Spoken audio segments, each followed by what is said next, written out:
Hi hello friends, എല്ലാ കൂട്ടുകാർക്കും മൗനരാഗത്തിന്റെ ഇന്നത്തെ റിവ്യൂയിലേക്ക് സ്വാഗതം. അങ്ങനെ ആദ്യം തന്നെ കാണിക്കുന്നത് നമ്മുടെ മനോഹർ.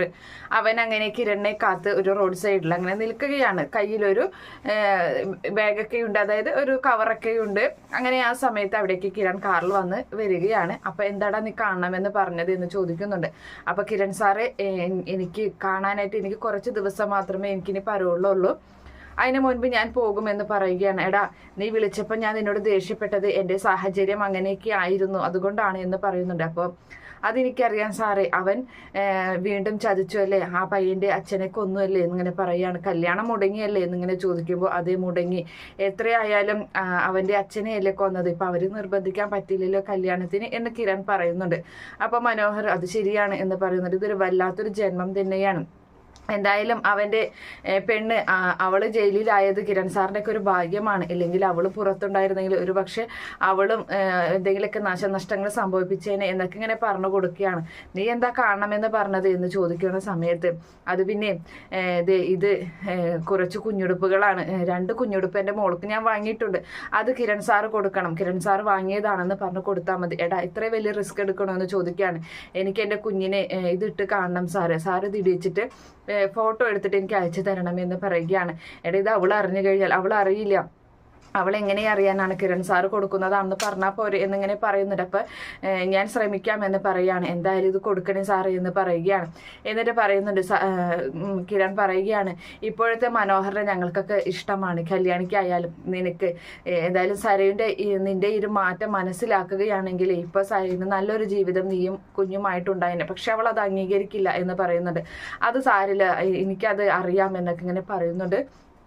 അങ്ങനെ ആ സമയത്ത് സാറേ, ഞാൻ വിക്രത്തിൻ്റെ പോലെയോ അല്ലെങ്കിൽ അവളുടെ സരയുടെ അച്ഛൻ്റെ പോലെയോ ഇപ്പം ഈ പറഞ്ഞ ഗംഗപ്രസാദിൻ്റെ പോലെയോ ഒന്നുമല്ല, എനിക്ക് മാറ്റം ഉള്ളത് സത്യസന്ധമായ മാറ്റം തന്നെയാണ്. ഞാൻ അതിൽ ചെയ്തതിലൊക്കെ ഒരുപാട് ഖേദിക്കുന്നുണ്ട് എന്ന് പറയണം. എനിക്ക് എൻ്റെ കുഞ്ഞിനെ കാണാതിരിക്കാൻ പറ്റത്തില്ല എന്നൊക്കെ ഇങ്ങനെ പറഞ്ഞങ്ങനെ നിൽക്കുകയാണ്.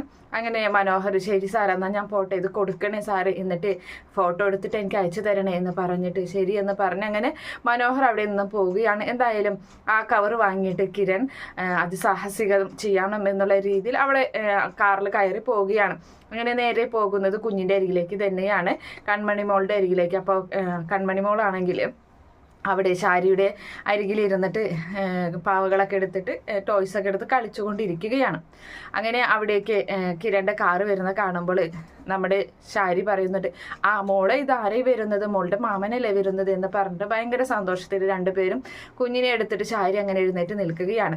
അപ്പോൾ ആ സമയത്ത് വാവേ എന്ന് പറഞ്ഞിട്ട് വേഗം തന്നെ അരികിലേക്ക് വരികയാണ് നമ്മുടെ കിരൺ. അപ്പോഴേക്കും അവിടേക്ക് സരയും എത്തുന്നുണ്ട്. അപ്പോൾ ആ സമയത്ത് ഇതെന്താടാ എന്ന് ചോദിക്കുകയാണ്. ഇത് കുഞ്ഞിന് 2 കുഞ്ഞുടുപ്പുകൾ ഞാൻ വാങ്ങിയതാണ് എന്ന് പറഞ്ഞിട്ട് അത് നേരെ സരയുടെ കയ്യിൽ ആ കവർ കൊടുക്കുകയാണ്. എന്തിനാടാ നീ ഇപ്പം ഇതൊക്കെ വാങ്ങിക്കാൻ പോകുന്നത്, നിന്റെ വീട്ടിൽ പല പ്രശ്നങ്ങളും നീ ഇപ്പം നടന്നുകൊണ്ടിരിക്കുകയല്ലേ, അതിൻ്റെ ഇടയിൽ കുഞ്ഞിന് ഇങ്ങനെ ഉടുപ്പൊക്കെ വാങ്ങിക്കാൻ പോകണോ എന്ന് ചോദിക്കുകയാണ്. അപ്പോൾ ആ സമയത്ത് കല്ലുമോന് ഡ്രസ്സ് വാങ്ങിക്കാൻ പോയപ്പോൾ മോൾക്ക് വാങ്ങിയതാണ് എന്ന് പറയുന്നുണ്ട്. അങ്ങനെ ആ ഒരു വലിയ സന്തോഷത്തിലാണ് അവരത് വാങ്ങി വെക്കുന്നുണ്ട്. അങ്ങനെ ആ സമയത്ത് കല്യാണം മുടങ്ങിയല്ലേ മോനെ എന്ന് ചോദിക്കുകയാണ്. അപ്പോൾ അത് മുടങ്ങി എന്ന് പറയുന്നുണ്ട്. അപ്പോൾ അവൻ വല്ലാത്തൊരു ജന്മം തന്നെയാണ്, ഇതുപോലെ ഓരോ ജന്മങ്ങൾ നമ്മുടെ കൂടെ കൂടിയിട്ടുണ്ട്, അതിലൊരാളാണ് ആ മനോഹർ എന്ന് പറയുന്നവൻ എന്ന് ശാരി പറയുമ്പോൾ കിരൺ പറയുകയാണ്, മനോഹരനെ ഗംഗപ്രസാദിൻ്റെ കൂട്ടത്തിൽ കൂട്ടാൻ പറ്റില്ല ആൻറ്റി, കാരണം അവൻ ഇത്തിരി മനസാക്ഷിയുള്ളവനാണ്. അപ്പോൾ എന്ത് മനസാക്ഷി എന്ന് ചോദിച്ചിട്ട് അവർ സരയും അങ്ങനെ ചൂടാവുന്നുണ്ട്. ഗംഗപ്രസാദ് 10-16 പേരെ കൊന്നിട്ടുണ്ടെങ്കിൽ ഇവൻ 10-62 പെൺകുട്ടികളുടെ ജീവിതമാണ് നശിപ്പിച്ചിട്ടുള്ളത്. നീ അവന് വേണ്ടി ഇങ്ങനെ വക്കാലത്ത് പറയരുത്, എനിക്കത് കേൾക്കുമ്പോൾ ദേഷ്യമാണ് എന്നിങ്ങനെ നമ്മുടെ സരയു പറയുമ്പോൾ ഇല്ല സരയു, ഞാൻ അവന് വേണ്ടി ന്യായം പറഞ്ഞതല്ല, പക്ഷേ പറഞ്ഞു വന്നപ്പോൾ ഗംഗപ്രസാദിൻ്റെ അത്രയ്ക്ക് ക്രൂരനല്ല എന്ന് മാത്രം പറഞ്ഞതാണ്, നീ എന്നെ അങ്ങനെ തെറ്റിദ്ധരിക്കേണ്ട എന്ന് നമ്മുടെ കിരൺ സരയുവിനോട് പറയുന്നുണ്ട്. അപ്പോൾ ആ സമയത്ത് ഞാൻ എന്തായാലും അച്ഛനെയും അമ്മയെയും കണ്ടിട്ട് വരാം, കുഞ്ഞിനെ ഒന്ന് ലാളിച്ചതിന് ശേഷം നമ്മുടെ കിരൺ അച്ഛൻ്റെ അമ്മയുടെയും മുറിയിലേക്ക് പോവുകയാണ്. അങ്ങനെ അവരവിടെ ഇരുന്ന് സംസാരിക്കുകയാണ്. അപ്പോൾ ആ സമയത്താണെങ്കിൽ സരയുവിനോട് ശാരി പറയാണ്, ഇപ്പം എത്ര ഉടുപ്പാണ് മോൾക്ക് വാങ്ങിക്കൊണ്ട് വരുന്നത്, ഇതിപ്പോൾ വിഷുവിന് ഉടുപ്പെടുക്കേണ്ട ആവശ്യമില്ലല്ലോ എന്ന് പറയുകയാണ്. അതതിന് അവൻ പറഞ്ഞാൽ കേൾക്കും, അവരെന്തായാലും ആ സമയമാകുമ്പോഴത്തേനും വീണ്ടും എടുക്കും, എന്തായാലും ഞാനിനി കുഞ്ഞിന് ഉടുപ്പ് എടുക്കുന്നില്ല, അതിൻ്റെ ആവശ്യമില്ലല്ലോ അമ്മ എന്ന് പറയുകയാണ്. അപ്പോൾ അത് ശരിയാ എന്നൊക്കെ പറഞ്ഞിട്ട് എന്നിങ്ങനെ അവരെങ്ങനെ സംസാരിച്ച് അങ്ങനെ ആ കുഞ്ഞുടുപ്പുമായിട്ട് നമ്മുടെ സരയു മുകളിലേക്ക് റൂമിലേക്ക് കൊണ്ടുവയ്ക്കാൻ പോവുകയാണ്.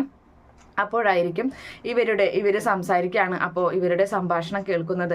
അപ്പോൾ നമ്മുടെ കിരൺ പറയുന്നുണ്ട് ആ കല്യാണം, അപ്പോൾ അവരങ്ങനെ പറയുകയാണ്. സരയ അവിടെ എത്തിയിട്ടില്ല, അതിന് മുന്നേ പറയുന്നുണ്ട് എന്തായാലും ഇങ്ങനെ ഒരു നാടകം കളിക്കുന്നത് നല്ലത് തന്നെയാണ്. കല്യാണം മുടങ്ങിയില്ലല്ലോ, അവൻ എന്തായാലും കല്യാണം മുടങ്ങി എന്ന് വിചാരിച്ചിരിക്കട്ടെ എന്നൊക്കെ ഇങ്ങനെ പറയുന്ന സമയത്താണ് അവൾ അതിലേ വരുന്നത്. അപ്പോൾ ബാക്കി പറയുന്നത് മാത്രമേ കേൾക്കുന്നുള്ളൂ. അപ്പോൾ ആ സമയത്ത് പറയുന്നുണ്ട് ഈ പറയുന്ന ഇവനുണ്ടല്ലോ മനോഹർ, ഇപ്പം മനോഹറിൻ്റെ മാറ്റം അതൊരു വല്ലാത്തൊരു മാറ്റം തന്നെയാണ്. അവൻ എന്നെ ഇന്ന് വിളിച്ചായിരുന്നു, കുറച്ച് നേരം മുമ്പ് ഞാൻ അവനെ കണ്ടിട്ടാണ് വരുന്നത്. അവൻ മോൾക്ക് വാങ്ങിത്തന്ന കുഞ്ഞുടുപ്പ് 2 എണ്ണം ഇപ്പോൾ സരയുടെ കയ്യിൽ കൊടുത്തിട്ടാണ് ഞാൻ വന്നിട്ടുള്ളത്. ഞാൻ വാങ്ങിയതാണെന്ന് പറഞ്ഞിട്ട് അവളത് കൊടുത്തിട്ടുണ്ട് എന്ന് പറഞ്ഞ് കേൾക്കുമ്പോൾ സരവിന് ദേഷ്യം കൊണ്ട് ആ കവർ അങ്ങനെ കൈകൊണ്ട് ഇങ്ങനെ ഞെരിക്കുകയാണ്. അങ്ങനെ കിരൺ പറയുന്നുണ്ട് എന്തായാലും അവൻ്റെ ഒരു മാറ്റം അതൊരു വല്ലാത്തൊരു മാറ്റം തന്നെയാണ്, അത് യഥാർത്ഥത്തിലുള്ളതാണ്. അത് ഒരു പക്ഷേ സരയും ആ മാറ്റം മനസ്സിലാക്കുകയാണെങ്കിൽ അവൾക്ക് ഇന്ന് നല്ലൊരു ജീവിതം അവനുമായിട്ടുണ്ടായേനെ എന്നിങ്ങനെ പറയുന്നുണ്ട്. അപ്പം ആ സമയത്ത് രൂപ പറയാണ് അത് ശരിയാണ്, പക്ഷേ നമ്മൾ അധികം റിസ്ക് എടുക്കണ്ട. ഇപ്പം ഇന്നാൾ കണ്ടില്ലേ മനോഹർ ICUവിൽ കിടക്കുന്ന സമയത്ത് കുഞ്ഞിനെയും കൊണ്ട് കല്യാണി കാണിക്കാൻ പോയില്ലേ, പക്ഷേ അപ്പോൾ ആ സമയത്ത് കുഞ്ഞിനെ കാണിക്കാൻ പറ്റിയില്ല കല്യാണിക്ക്. അവൾ തിരികെ പോരുകയല്ലേ ചെയ്തത്. ആ സമയത്തല്ലേ സരയു അവനെ കൊല്ലാൻ വേണ്ടി ആശുപത്രിയിലേക്ക് എത്തിയത് എന്നുള്ള കാര്യവും പറയുന്നത് നമ്മുടെ സരയു അവിടെ നിന്നും കേൾക്കുകയാണ്. അപ്പോൾ ചന്ദ്രസേന പറയുന്നുണ്ട് നമ്മൾ അധികം റിസ്ക് എടുക്കാൻ നിൽക്കണ്ട, അവന് അത്രയധികം പെൺകുട്ടികളുടെ ജീവിതം നശിപ്പിച്ചതാണ്. സരയിന് ഒരിക്കലും അവനോട് അതൊന്നും പൊറുക്കാൻ പറ്റില്ല, അതുകൊണ്ട് നമുക്ക് അധികം റിസ്ക് ഒന്നും എടുക്കണ്ട എന്നിങ്ങനെ പറയുന്നുണ്ട്. അങ്ങനെ അവർ സംസാരിക്കുന്ന മുഴുവനും നമ്മുടെ സരയു കേൾക്കുകയാണ്. സരയുവിന് ദേഷ്യം കൊണ്ട് സഹിക്കാനാവുന്നില്ല, നേരെ താഴേക്ക് ദേഷ്യത്തോടു കൂടി ഇറങ്ങി വരികയാണ്. അപ്പോൾ ശാരി അപ്പോഴും കുഞ്ഞിനെ കളിപ്പിച്ചുകൊണ്ടിരിക്കുകയാണ്. സരയുവിൻ്റെ മുഖത്തെ ദേഷ്യം കാണുമ്പോൾ ശാരി ചോദിക്കുന്നുണ്ട് എന്താ മോള്, എന്താ പറ്റിയത്, മോള് പോയത് നല്ല ഹാപ്പി ആയിട്ടാണല്ലോ വരുന്നത്, എന്താ ഇങ്ങനെയെന്ന് ചോദിക്കുന്ന സമയത്ത് അതെ എനിക്ക് ദേഷ്യം തന്നെയാണ് എന്നൊക്കെ പറഞ്ഞിട്ട് ശാരിയോട് ഇങ്ങനെ തട്ടിക്കരയുകയാണ്. അപ്പോൾ ആ സമയത്ത് തന്നെ നമ്മുടെ കിരൺ താഴേക്ക് ഇറങ്ങി വരികയാണ്. എന്താ ഇവിടെ പ്രശ്നം എന്ന് ചോദിക്കുന്നുണ്ട്. അപ്പോൾ സരയുവിൻ്റെ മുഖം മാറുകയാണ്. അപ്പോൾ സരയ് പറയുന്നുണ്ട് ഒന്നുമില്ല കിരണേ, നീ എന്തായാലും എൻ്റെ കൂടെ ഒന്ന് വന്നേ എന്ന് പറയാം, എനിക്കൊരു കാര്യം പറയാനുണ്ടെന്ന് പറയുമ്പോൾ എന്താ ഇവിടെ നിന്ന് പറഞ്ഞൂടെ എന്ന് ചോദിക്കുകയാണ്. അപ്പോൾ ശാരി പറയുന്നുണ്ട് ഞാൻ നിൽക്കുന്നത് കൊണ്ടായിരിക്കും മോനെ, എന്തായാലും ഞാൻ വേണമെങ്കിൽ ഇവിടുന്ന് മാറിത്തരാം എന്ന് പറയുമ്പോൾ വേണ്ട ഞങ്ങൾ പുറത്തു പോയിക്കോളാം എന്ന് പറഞ്ഞിട്ട് അങ്ങനെ അവനെയും പിടിച്ചിട്ട് നേരെ പോവുകയാണ്. അങ്ങനെ നേരെ പോകുന്നത് അടുക്കളയിലേക്കാണ്. നീ എന്താ ഇവിടേക്ക് കിച്ചണിലേക്ക് വരുന്നത്, അത് പിന്നെ ഞാൻ എവിടെ തീപ്പെട്ടി നോക്കാനാണെന്ന് പറഞ്ഞിട്ട് വേഗം തന്നെ കിട്ടി എന്നും പറഞ്ഞ തീപ്പെട്ടിയും എടുത്തിട്ട് നീ എന്താ ചെയ്യാൻ പോകുന്നതെന്ന്, നീ എന്തൊക്കെ കാണിക്കണേന്ന് ചോദിച്ചിട്ട് അങ്ങനെ പുറകിലോട്ട് പോവുകയാണ്. വീടിൻ്റെ പുറകിലെന്ന് ചോദിക്കുമ്പോൾ നമുക്ക് മുറ്റധികം ഇല്ലല്ലോ എന്നും പറഞ്ഞിട്ട് അവൾ എന്ത് ചെയ്യുന്ന വെച്ചിട്ടുണ്ടെങ്കിൽ ഈ ഡ്രസ്സ് ആര് തന്നതാടാ എന്ന് ചോദിക്കുന്നുണ്ട്. അപ്പോൾ കിരണിന് കാര്യങ്ങൾ മനസ്സിലാവും. നീ നിന്റെ അമ്മയോട് അച്ഛനോട് പറയുന്ന സത്യങ്ങൾ ഞാൻ കേട്ടടാ, നീ എന്നെ ചതിക്കുകയാണല്ലേ കൂടെ നിന്നിട്ട് എന്നും പറഞ്ഞ് അവന്റെ ഷർട്ടിന്റെ കുത്തനെ അങ്ങ് പിടിക്കുകയാണ്. എന്തിനാണ് നീ എന്നോട് ഇങ്ങനെയൊക്കെ ദ്രോഹങ്ങൾ ചെയ്യുന്നത്, നിനക്ക് കൂറ് മുഴുവൻ അവനോടാണല്ലേ എന്ന് പറഞ്ഞിട്ട് ദേഷ്യപ്പെടുകയാണ്. എന്നിട്ട് ആ ഡ്രസ്സ് 2 എണ്ണം താഴേക്കിടുകയും അതുപോലെ തന്നെ തീപ്പെട്ടി ഒരുതി അത് കത്തിക്കുകയും ചെയ്യുകയാണ്. അപ്പോൾ കിരൺ ഒന്നും പറയാനാവാതെ മിണ്ടാതെ അങ്ങനെ നിൽക്കുന്നുണ്ട്. അപ്പോഴേക്കും ശാരി അവിടേക്ക് ഓടിയെത്തുകയാണ്. എന്താ അവിടെ എന്തിനത് കത്തിച്ചത് എന്ന് ചോദിക്കുന്നുണ്ട്. അപ്പോൾ ആ സമയത്ത് ഇത് ഇവൻ വാങ്ങിയതല്ല, ഇത് ആ മനോഹർ വാങ്ങിയതാണ് എന്ന് പറയുന്നുണ്ട്. അപ്പോഴേക്കും കിരൺ പറയുകയാണ് ഞാൻ പോവുകയാണെന്നും പറഞ്ഞ് അവിടെ നിന്നും പോകുന്നുണ്ട്.